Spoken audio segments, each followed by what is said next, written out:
Peace, what's going on, everyone? This is Yane. If you haven't already, hit the like button and subscribe. We're trying to bring this YouTube channel to another level. This is a great topic, men being vulnerable with women. I have an interesting take on that might not be too popular, but stay tuned after the clip and we'll talk. And not make it about us, not make it about because there is a badge of honor. We'll get to that later, actually. But women do love when men express themselves to us. Like we always say it. That's what the point of this episode is, right? We all say we want vulnerable men. We love vulnerable men. But do we? Because the second they start expressing their emotion, it becomes, we start to criminalize them for it. We weaponize it against them. We're like, you're being too emotional, bring it down, bring it down. So then in times when they're going through things and we're not, me and that person or that person and I are not in a fight anymore, that they still remember, they got that muscle memory of when I wasn't necessarily being that receptive to their emotions, when I was weaponizing it. Even though we were in a fight, that still kind of carries over. Let me, man, where do I start with this? Okay, so I don't believe women want their man to be vulnerable. I don't believe that's what they really want. I believe women want their man to be emotionally intelligent and available. I'm not speaking for every single woman or man. There may be some data to support some of my takes, my opinions. However, this is off of mainly anecdotal evidence. So let me just also be clear about this. I do not subscribe to this idea that men should not understand their emotions or express their emotions. I think if you are a man focused on your purpose and mission in life, then you need to be able to navigate through all conflicts the most effective way possible.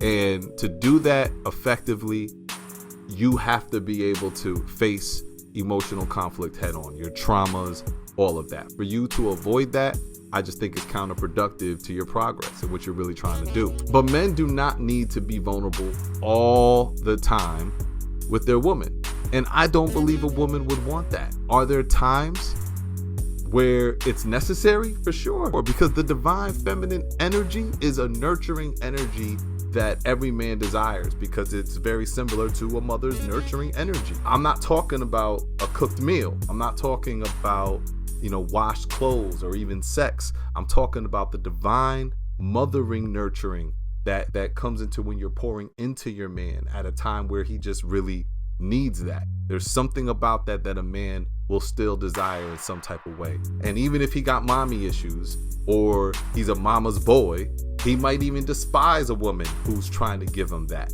Needless to say, it's something that deep down we do desire at some moments of our life. So I do believe that there's times for a man to be vulnerable with a woman. But do I believe that should happen all the time? No. I don't believe it's good for a man to always be vulnerable with their woman, nor do I think it's good for the woman, because most women show up with a preconceived notion about a man's experience that causes them that causes an inability for them to process a man's vulnerability the most effective way. Just like she said in the video, it's really true. I would even argue to say, in spite of how much we've progressed in society with gender roles and all that, I think many women generally, I think they hold this belief that men are protected, strong, in control, and men are still perceived as the default heads of household, to a large degree. And every woman I know personally who dates men, they want to feel secure. They want to feel secure with their man. They want to know he is driven, disciplined, self-controlled, structured. In many ways, he's stoic in how he walks in life and in the world. They also say they want him to be emotionally available. And I think that's important for a man to be emotionally available and intelligent, but not vulnerable, not all the time. I believe there's a big difference between the two.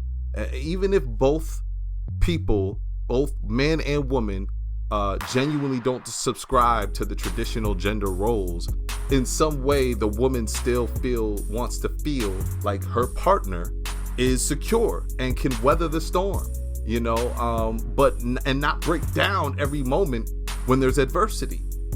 There will be a feeling of insecurity if a man's doing that. You know what I'm saying? All the time. And I don't think a woman wants to feel that. And if she does feel that, I think, especially if she didn't do her work on herself, I think that could be received and almost weaponized in some circumstances. Just imagine if the president of the United States, you know, broke down every time we had an issue. Nobody would feel secure in the country. There's a reason why the president has to uphold a certain sense of confidence, no matter what was happening. They had to hold that. So nobody, I don't think that benefits anybody in the relationship, nor do I think it benefits women. What I believe women really want are emotionally intelligent and available men. I work with men all over the country, not just in their deep emotional healing work, but I work with them on developing the social emotional intelligence so they can also be present for their partner, for their woman. Because I think women do want to know that their man can hold space for them when they can be soft. I think women feel very secure when they can be soft with their man and be vulnerable and not feel like they're being a nag or judged.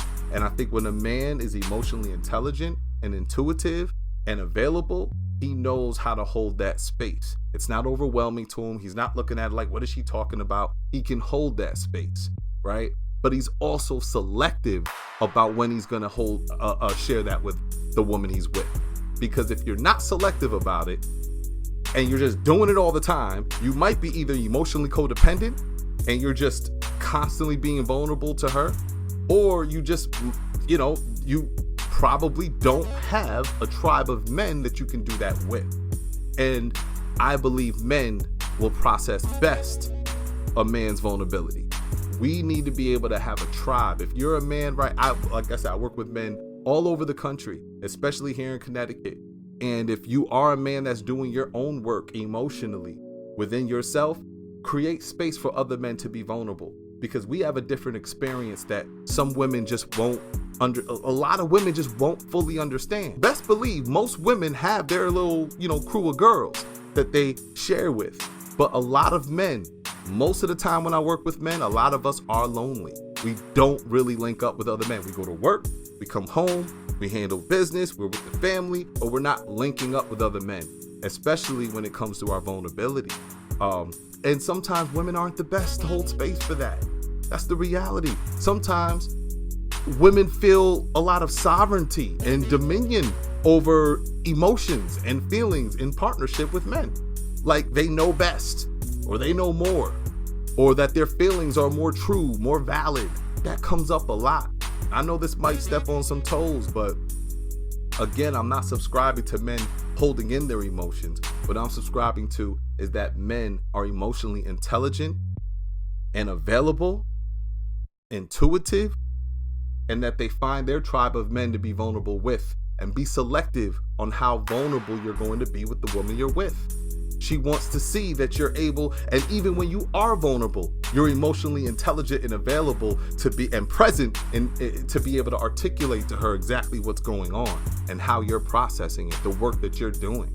You know what I'm saying? But that labor, that is labor, that emotional labor, that should be on men within themselves. And I think women want to feel secure knowing that their man is able to do that.